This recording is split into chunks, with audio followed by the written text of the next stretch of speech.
Fala galera, meu nome é Johnny Martins, sou vice-presidente do Serac, sou contador e advogado e tô aqui invadindo o YouTube da Finclass para te passar 5 formas para você aumentar a sua restituição de imposto de renda, dinheiro no bolso.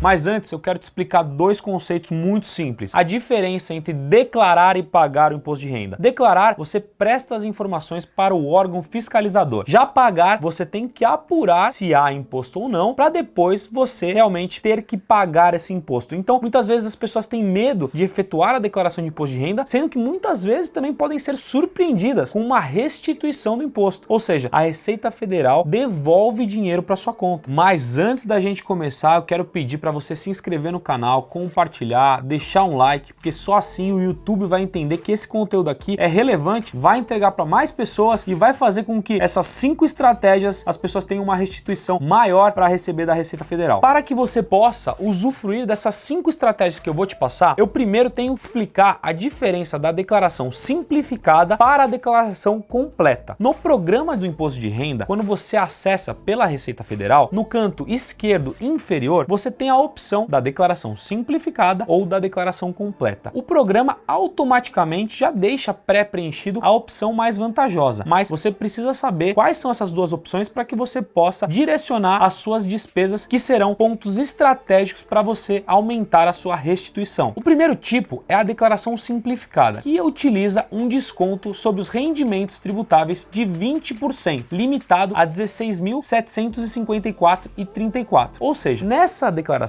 você não lança nenhuma despesa para reduzir a base de cálculo do imposto de renda e, consequentemente, aumentar a sua restituição. Você tem o seu rendimento durante o ano, a declaração mesmo calcula automaticamente esses 20%, limitado a R$ 16.754,34. Portanto, você não utiliza as despesas. E nós não vamos entrar nesse tipo de declaração, porque esse tipo de declaração não é utilizado essas estratégias que eu vou te passar. Nós vamos falar do tipo da declaração completa, onde você pode utilizar todas as despesas consideradas dedutíveis pela Receita Federal, são despesas comprovadas para que você possa aumentar a sua restituição. A primeira estratégia são os gastos com a saúde, gastos com despesas médicas. Sabe por que é muito interessante? Porque não há limite. Desde que esses gastos estejam previstos, permitidos para que você lance na sua declaração de imposto de renda, você pode ter o abatimento deles totalmente. Por exemplo, despesas médicas, despesas com psicólogos, dentistas, até mesmo despesas com tratamentos estéticos, próteses mamárias, você pode lançar, desde que você tenha a comprovação, o documento que vai solidificar, que vai embasar esse lançamento. A nota fiscal, o comprovante de pagamento, o contrato, às vezes, da cirurgia que você fez com aquele médico. Isso é muito importante para que você possa, em uma eventual fiscalização ou questionamento da Receita Federal, comprovar que realmente você teve aquele gasto. Além do Brasil, ou seja, as despesas médicas que você gastou, que você investiu aqui no Brasil, você também pode lançar despesas médicas do exterior. Você fez algum tratamento fora do país? Fez. Por exemplo, tratamento médico, você pode lançar essa despesa. Você também pode lançar despesas com planos de saúde. Hoje o plano de saúde é um gasto, é um investimento muito alto que você faz para você e para os seus dependentes. Você pode lançar esse valor, mas tome muito cuidado, porque o plano de saúde ele pode ser reembolsado na empresa que você trabalha. Eu vou te dar um exemplo. Você é seletista, você é empregado de uma empresa. Essa empresa ela te reembolsa metade do plano de saúde, ou seja, você é descontado na totalidade do plano de saúde e ela te reembolsa na sua folha de pagamentos 50% desse plano. Você pode lançar na sua declaração de imposto de renda? A resposta é sim, você pode lançar. Você vai lançar o valor pago total e o valor não dedutivo barra reembolsado, o valor de 50%. Nesse caso, o programa ele vai fazer um cômputo automático exatamente do valor que você pagou, exatamente do valor que você foi descontado, sem considerar o reembolso feito pela empresa. Além disso, outro ponto de atenção, quando você vai numa consulta médica e você tem o reembolso do plano de saúde. Exemplo, você foi numa consulta médica e você gastou R$500, mas o seu plano de saúde tem um valor que ele te reembolsa por consulta de R$250. Qual que é o valor que se permite lançar na declaração de ajuste anual do imposto de renda? O valor total pago e o valor reembolsado será exatamente aquele valor que o plano de saúde te pagou. Nesse cômputo, apenas 50% nesse caso será utilizado para aumentar a sua restituição de imposto de renda. Há algumas despesas que não são dedutíveis, ou seja, seja, você não pode lançar para reduzir a base de cálculo do seu imposto e aumentar a sua restituição no caso da saúde. Por exemplo, o caso de medicamentos que você compra em farmácia e até mesmo dos testes agora com essa onda de Covid, os testes realizados para saber se você está bem ou não, se você está positivo ou negativo para a Covid ou qualquer outro teste, isso não é permitido. Mas nos gastos com os medicamentos existe uma exceção. Quando, por exemplo, você faz uma cirurgia, essa cirurgia sai na nota fiscal do hospital, ou seja, o gasto com a cirurgia, e dentro dessa mesma nota existem os gastos com o medicamento. Nesse caso, você pode lançar para aumentar a sua restituição do imposto de renda. Mas eu tenho que reforçar aqui, é muito importante que você tenha todos esses gastos devidamente comprovados. Nota fiscal, comprovante de pagamento e eventualmente o contrato de prestação de serviços. Que o seu médico coloque a assinatura com o carimbo, com o CRM. Isso é muito importante para embasar uma eventual fiscalização, porque nós temos informações extraoficiais da Receita Federal que quando o seu gasto com despesas médicas, até porque não tem limite, né? Você pode lançar quanto você quiser, ele não está condizente com a sua evolução patrimonial ou com os seus rendimentos recebidos, dispara um alerta, porque é um sistema na Receita Federal, e você tem que justificar para a Receita Federal esses gastos com os devidos documentos. Portanto, fique em alerta, fique atento para que você, ao passo que fizer essa despesa, tenha toda a comprovação necessária. Nesse caso, como não há limite, é uma excelente estratégia para que você aumente aí o valor recebido e reembolsado pela Receita Federal. A segunda estratégia que você pode utilizar, obviamente, se você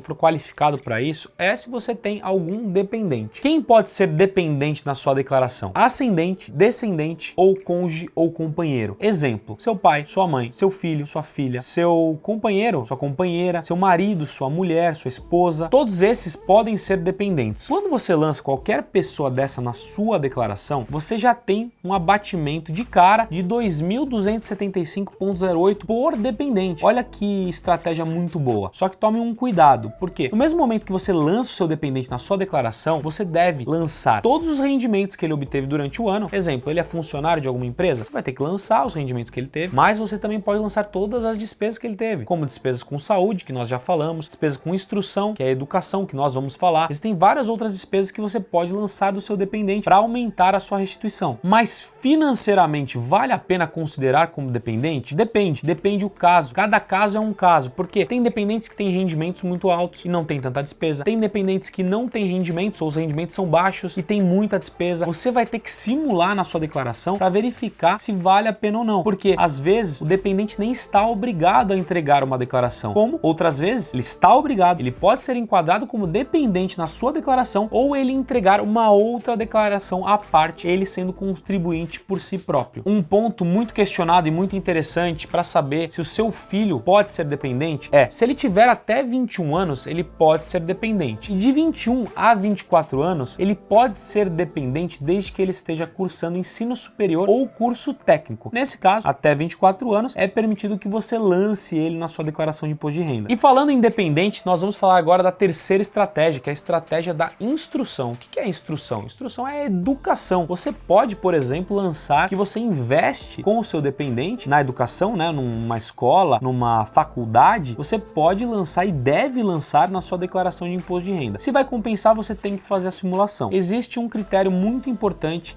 para lançamento do ensino, da instrução, da educação na declaração de imposto de renda, que é o limite. Existe um limite de despesas para lançamento por dependente, por pessoa e por dependente. O titular existe um limite, o dependente também existe um limite. Qual que é esse limite? O limite é R$ 3.561,50 por titular ou dependente. E você vai lançar como? Johnny, eu investi na minha pós-graduação R$ 12.000 no ano. Eu tenho que lançar 12 mil ou eu tenho que lançar 3.561,50? Nenhum dos dois. Você vai ter que fazer uma conta matemática que você vai colocar o valor pago, no exemplo R$ 12.000, na ficha instrução, né? Quando você vai lançar em pagamentos, na ficha pagamentos, existe um código de instrução. Lá você vai lançar o valor pago de R$ 12.000 e o valor não dedutível, a diferença entre R$ 12.000 e R$ 3.561,50, que deve dar ali em torno de uns 8 mil e poucos reais. Então você vai lançar o valor pago, R$ 12.000, e a diferença, 8 mil e poucos reais, que é a diferença para completar os R$ 12.000. Podem ser deduzidos gastos com instrução de creche, ensino infantil, médio, fundamental, superior e pós-graduação. Essa regra vale tanto para o Brasil quanto para o exterior. Lembrando que se você investiu no exterior, você tem que converter na data que você efetuou o pagamento pelo dólar comercial. Então você tem que fazer essa conversão para que você possa entender quanto você investiu durante o ano e aí lançar dentro do limite na ficha pagamentos no código de instrução. Mas há despesas que não são permitidas para lançamento. Por exemplo, curso de idiomas, curso de informática e até uma despesa muito especial e muito importante, que é, por exemplo, a Finclass. A Finclass que te traz uma liberdade financeira que deveria ser um gasto perfeitamente dedutível no imposto de renda, não é permitido, infelizmente, mas eu gostaria muito que fosse. Vou mandar lá para a Receita Federal essa sugestão. Lembrando que eu sempre vou falar da questão da comprovação. É muito importante que você tenha esses gastos comprovados. Além do recibo, do comprovante de pagamento, as instituições de ensino, elas emitem um documento que comprova que você quitou um valor durante aquele ano. Assim você vai lançar com tranquilidade e aumentar a sua restituição do imposto de renda. A quarta estratégia, e que também não é bem uma estratégia, é o pagamento da pensão alimentícia. Quando você tem essa despesa, é muito interessante que você lance no seu imposto de renda. Porque, vamos dar um exemplo, você tem que pagar a pensão alimentícia de 10 mil reais. Esses 10 mil reais têm que ser lançados na sua declaração e aí você vai ter o abatimento, na verdade a compensação ou a restituição desse valor na sua declaração de imposto de renda. Portanto, a pensão alimentícia é uma estratégia que você deve utilizar para receber um dinheiro da Receita Federal. Portanto, se você paga a pensão alimentícia, é uma estratégia para você restituir valores na sua declaração de imposto de renda. Detalhe muito importante, esse lançamento da pensão alimentícia, ele só pode ser feito se determinado por acordo homologado judicialmente, decisão judicial ou escritura pública. A quinta estratégia é a previdência privada complementar. Mas antes de eu começar a te explicar, eu queria te dizer que são dois tipos, o VGBL e o PGBL. O VGBL é um seguro de vida com cláusula de cobertura por sobrevivência na sua essência. Ele é muito mais utilizado e muito mais benéfico para pessoas que utilizam o tipo de declaração simplificada. Por quê? Porque ele não abate o imposto de renda, ou seja, ele não é benéfico, ele não muda a base de cálculo do imposto de renda. Já o PGBL é um plano de previdência complementar. Nesse caso do PGBL, ele é indicado para pessoas que utilizam a declaração completa, ou seja, ele vai ser benéfico para que você possa restituir mais imposto de renda. E eu vou te dar um exemplo. O PGBL, ele utiliza 12% dos seus rendimentos brutos no ano para aumentar sua restituição, reduzindo a base de cálculo do imposto de renda. Exemplo, você teve rendimentos durante o ano de 100 mil reais. E aí você aportou no PGBL 20 mil reais. Quanto que você vai poder utilizar desse investimento para reduzir a base de cálculo do seu imposto ou aumentar a sua restituição? 12% dos seus rendimentos totais, que foram 100 mil reais. 12% de 100 mil reais são 12 mil reais. Esses 12 mil reais vão reduzir a sua base de cálculo do imposto de renda e vão aumentar a sua restituição. Você não poderá ter o aproveitamento total, né? Porque nesse exemplo que eu dei, você aportou 20 mil reais, mas você vai poder ter no máximo até esse limite de 12%, que serão 12 mil reais. E aí, na alíquota ali do imposto de renda, se você considerar 27,5 desses 12 mil reais, você vai ter isso como restituição ou como diminuição da base de cálculo do seu imposto de renda. Só que um detalhe muito importante, se você vai escolher a sua declaração completa para usufruir do benefício do PGBL, da Previdência Complementar PGBL, é importante que você entenda os dois tipos de tabela de imposto de renda, que é a tabela progressiva e a tabela regressiva. Eu já te sugestiono a escolher a tabela regressiva. A tabela progressiva de imposto, por exemplo, você investiu 100 mil reais de PGBL. No momento do resgate, o banco já te desconta 15% e a diferença vai ser descontada na sua declaração de imposto de renda. Portanto, não muda nada. Já na tabela regressiva, você começa a tabela em 35%, podendo chegar a 10% e a cada 2 anos do depósito, essa tabela vai diminuindo de 35% para 10%. E aí, no momento do resgate, você pode chegar a ter que pagar apenas 10% ao invés de pagar 27,5%, como é o caso da tabela progressiva. Perceba que é um assunto complexo. Você quer saber mais sobre VGBL e PGBL? A gente vai deixar aqui no card um vídeo da Luciana Seabra que explica muito bem sobre a diferença desses dois institutos. Galera, é muito importante você saber as estratégias para que você possa restituir o imposto de renda, ou seja, para que você possa realmente receber valores. Isso é muito legal, mas eu sempre falo, além de se preocupar em ganhar dinheiro, você tem que se preocupar em não perder dinheiro. E como você faz isso? Investindo em conhecimento, como é a Finclass. Aqui a gente aprende muito como ter liberdade, investindo nos melhores ativos e sabendo a tributação. E o que vocês acham da gente ter uma Finclass falando sobre imposto de renda? Deixa aqui nos comentários. E lembrando que nesse caso, de tudo que a gente falou, de todas essas estratégias, é muito importante que você tenha toda a documentação documentação probatória para em uma eventual fiscalização você consiga comprovar todas essas despesas e consiga comprovar que você conseguiu aumentar de forma legal a sua restituição. Galera, muito importante, você só restitui aquilo que você paga. Durante o ano, você pagou ou você teve retido na fonte esse imposto que você é um funcionário da sua empresa, exemplo, 10 mil reais, o máximo que você pode chegar a restituir é 10 mil reais. Se durante o ano você teve 5 mil reais, o máximo que poderá ser restituído serão 5 mil reais. Espero que vocês tenham gostado, deixa o like do vídeo e até a próxima.